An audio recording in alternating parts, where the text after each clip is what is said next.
11단원 재산관계와 법이라는 게 나왔는데요. 재산관계는 뭔가 돈과 관련된 거를 말하죠.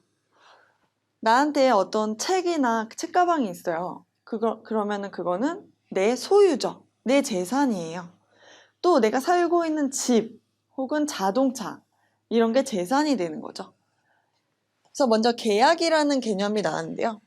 계약이라는 걸 설명해 보면 계약은 약속이에요. 약이라는 글자가 있죠. 읽어보면 일정한 효과를 발생시킬 목적으로 사람들 사이에 이루어지는 약속, 서로 우리 어떤 계약을 하자 이렇게 양 당사자 간의 의사가 일치가 되면 그때 바로 계약이 성립이 돼요. 예를 들어보면 대표적인 게 바로 매매계약이라는 게 있죠. 사고 파는 거, 또 차용, 돈을 빌리는 거, 집을 빌리는 거 이런 게 바로 계약이 돼요. 이를테면 친구랑 오늘 학교 끝나고 우리 놀러 가자. 3시에 만나. 이러면 이런 건 별로 계약이 아니죠. 나 잠깐 일이 생겨서 못 나갈 것 같아. 그래서 약속을 못 지켜도 조금 성의 없는 사람이 될 뿐? 그걸로 내가 막 소송당하고 이러는 건 아니에요. 그런데 만약에 집을 샀다. 10억을 주고 집을 샀는데 집을 안 비워준다. 나한테 약속한 날짜에. 그러면 이건 계약이죠. 그래서 나는 약속을 안 지킨 상대방에 대해서 소송을 할 수가 있죠. 그래서 이런 계약이라는 건 법률 효과가 발생된다. 법적으로 뭐가 된다는 거예요. 그래서 이 법에 써 있는 약속을 안 지켰을 때 내가 이거를 소송을 통해 강제를 할 수가 있어요. 그래서 다시 이해를 돕기에 읽어보면 성립 요건은 계약 체결의 의사표시인 청약과 승낙이 합치돼야 된다.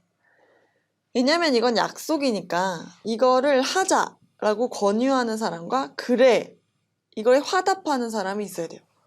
하자, 이게 바로 청약이죠. 약속을 청하는 거예요. 나랑 이거 사고 파는 걸 할래? 매매 계약을 할래? 그래서 그 화답하는, 답하는 승낙이 있어야 돼요. 그래! 라는 게 있어야 된다는 거예요. 혼자서만 할래? 라고 했을 때 계약이 되는 게 아니에요.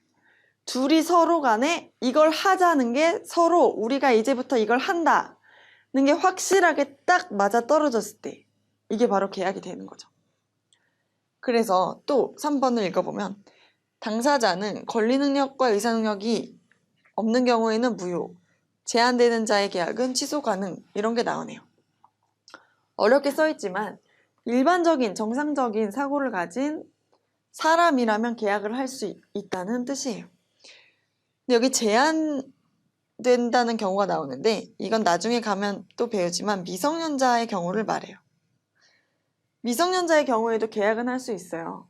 근데 만약에 미성년자가 막 너무 비싼 물건, 한 300만 원짜리 된 노트북을 혼자 부모님 허락도 없이 가서 샀다. 이러면 부모님이 이 계약을 취소할 수 있다. 이런 뜻이에요. 또 권리 능력이 없다는 건 지금 살아있는 사람이 아닌 경우를 말해요. 의사 능력이 없다는 건 살아있는 사람이지만 뭔가 계약을 할 만한 정신적인 상태가 안 되는 사람을 말해요. 그 사람을 바로 의사 능력이 없다고 해요. 그래서 쭉 또 읽어보면 성립 조건으로는 내용이 확정적이고 실현 가능할 것. 이를테면 당장 너를 내가 어떻게 금성으로 데려다 준다. 목성으로 간다 우리가. 이런 계약은 지금 일반적인 고등학생들 사이에서는 할 수가 없는 거죠. 그런 계약은 할 수가 없다는 거예요. 또 강행법규에 위배되지 않을 것. 법에 어긋나는 이상한 계약은 할 수가 없어요. 네. 예를 들고 싶은데 너무 잔인한 예가 될까봐 못하겠네요. 어쨌든 법에 어긋나는 이상한 계약은 할 수가 없다. 이렇게 아시면 되고 사리에 어긋나거나 반사회적이지 않을 것. 너와 내가 내일부터 도박을 해서 서로 용돈을 나눠 가지도록 한다. 이런 계약은 하면 안 된다는 거예요. 네. 의사표시.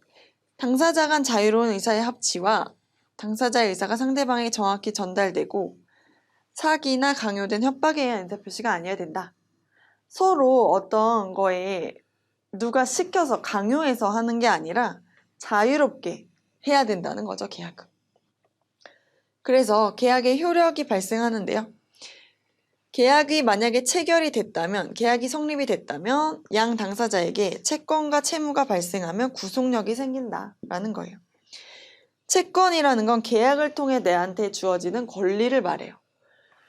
집을 사고 파는 계약이라고 했을 때 매매 계약이면 이 집을 산 사람, 매수인이라고 하죠.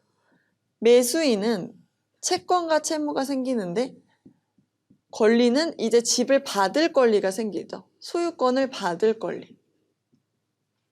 채무로는 의무가 또 생기는데 돈을 줄 의무가 생기죠. 매도인은 판 사람을 말해요. 판 사람은 이게 반대죠. 채권으로는 돈을 받을 권리가 생기죠.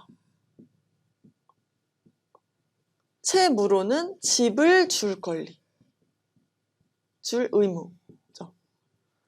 매수인은 집을 받을 권리.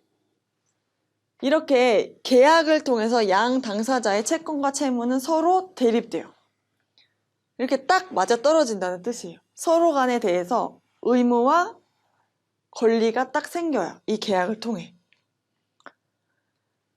그래서 두 번째 개념을 또 보면 채무불이행이라는 말이 나오죠. 이게 되게 어렵고도 중요한 말인데 채무를 불이행했다는 건 계약상의 의무를 불이행했다는 뜻이죠. 내가 집을 샀으면 돈을 내야 되는데 집만 받고 돈을 안 줬어요. 이걸 뭐라고 한다는 거예요? 바로 이 상황을 채무불이행 상황이라고 하는 거예요. 계약상의 의무 있는 사람이 자기의 의무를 하지 않은 거, 이행하지 않은 거죠. 그래서 만약에 내가 지나가다가 그냥 아무 나랑 상관없는 사람의 발을 밟아서 뭐 상처를 냈어요. 실수로. 그럼 이게 채무불이행인가요? 이건 채무불이행이 아니에요. 그 사람과 나는 아무 계약관계가 없어요. 그런데 이런 내가 집을 사기로 해놓고 집만 받고 돈을 안 줬다거나 돈을 빌려놓고 돈을 정해진 날짜, 약속한 날짜에 안 갚았다거나 하면 그게 바로 채무불이행이 되는 거예요. 계약상의 의무를 불이행한 거. 그래서 이 개념은 시험 문제에 계속 나오기 때문에 잘 알아두셔야 돼요. 갑이 을한테 채무를 불이행한 게 맞냐? 그러면 뭘 봐야 돼요? 갑과 을이 서로 계약 관계가 있는지를 봐야 되는 거죠. 서로 계약을 한 사람이냐? 그 양 당사자 간에 어떤 계약을 한 사람이 아니라면 채무불이행이 됐다고 말하기 어려운 거죠. 네, 문제를 풀면 이제 무슨 개념인지 더 이해가 잘 되실 거예요. 그 다음으로 살펴본 건은 이제 무효와 취소라는 개념인데요.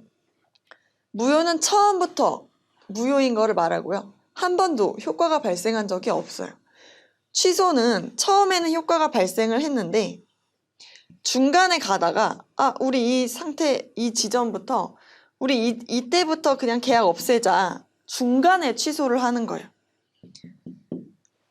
그래서 이 두 개념도 또 시험에 잘 나오니까 일단은 이런 개념이 있다는 걸 알아두시면 돼요.